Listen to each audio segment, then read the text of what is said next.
चिकी बनवायची पण परफेक्ट पाक जमत नाही आहे. तर परफेक्ट पाक चिकीसाठी कसा बनवायचा ते आज आपण पाहणार आहोत.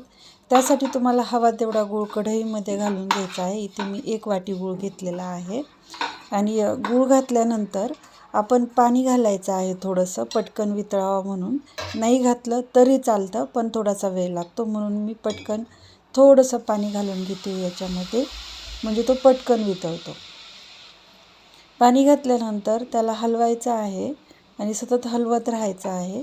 हा जो गूळ आहे वितळवताना आपण गॅस मध्यम आचेवर ठेवायचा आहे. फार हाय हीटवरती कढई ठेवायची नाही आहे.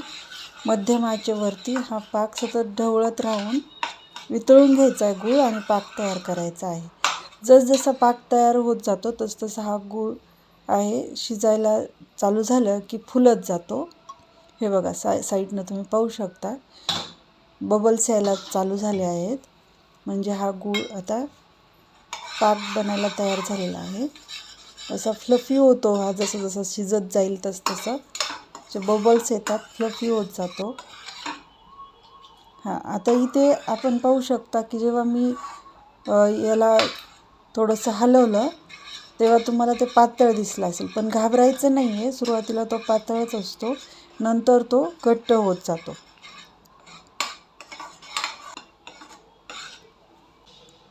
हे बघा, आपण आता थोडंसं चेक करूया की पाक झाला आहे की नाही. जेव्हा आपण एक प्लेट घेऊन थंड पाण्यामध्ये थोडीशी तार सोडली तर पहा आता हे स्ट्रेच होती आहे. स्ट्रेच झाली म्हणजे अजून पाक झालेला नाही आहे. बघा किती फुलतो हा गूळ.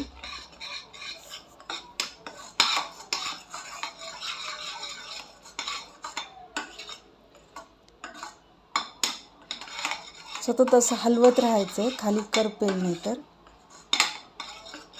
आणि गॅस कमी करायचा आहे. जसं जसं जास्त फुलत जाईल तसं थोडासा गॅस कमी करायचा आहे आपल्याला आणि कमी गॅसवरती अजून शिजवून घ्यायचा आहे. याच्यावरती एक ग्लेस तयार होते.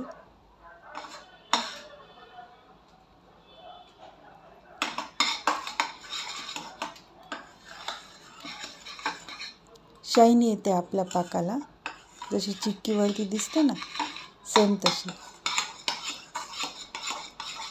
जसा जसा पाक तयार होईल तशी तशी तुम्हाला याच्यावरती एक चमक दिसेल बघा.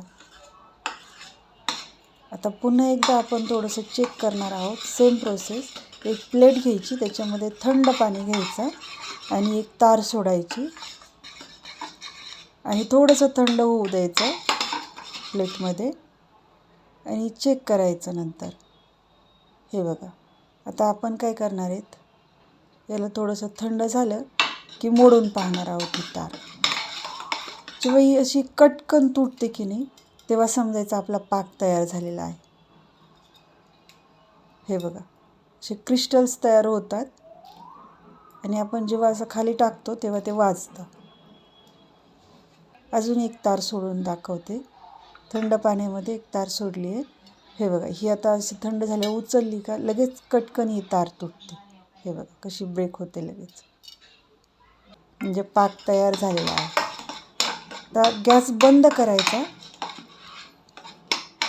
आणि त्याच्यामध्ये शेंगदाणे टाकून घ्यायचे.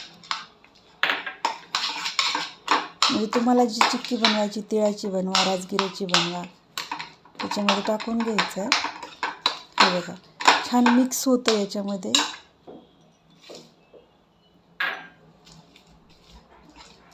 म्हणजे आपला पाक छान असा तयार झाला आहे. याच्यात तारा बघा तुम्ही पाहू शकता, असं उचललं मी ते की अशा तारा दिसतील छोट्या छोट्या, म्हणजे पाक तयार झालेला आहे. त्याला अशा छोट्या छोट्या तारा सुटल्या की समजायचं आपला पाक परफेक्ट झालेला आहे. लाटताना पण हे खूप छान लाटलं जातं. जेव्हा पूर्ण आपला पाक शिजलेला असतो व्यवस्थित चिक्कीचा, तेव्हा बघा तुम्ही असं व्यवस्थित लाटता येतं. तुम्ही पाहू शकता याच्या वड्या पण किती छान तयार झालेल्या आहेत. थंड झाल्यानंतर जेव्हा मी या वड्या काढून घेईल तेव्हा पाहू शकता किती कुरकुरीत होतात या. एकदम परफेक्ट पाक होतो. अशा पद्धतीने जर तुम्ही पाक केला ना तर तुमचा पाक कधीच फेल होणार नाही आणि चिक्की पण एकदम कुरकुरीत होईल. तुम्ही आवाज ऐकू शकता याचा तोडताना. हे बघा, अजून थंड झाली ना, ही थोडीशी गरम आहे, अजून थंड झाली ना तर अजून जास्त कुरकुरीत होतं. ते ॲटोमॅटिकली ते वड्या पडतात त्याच्या.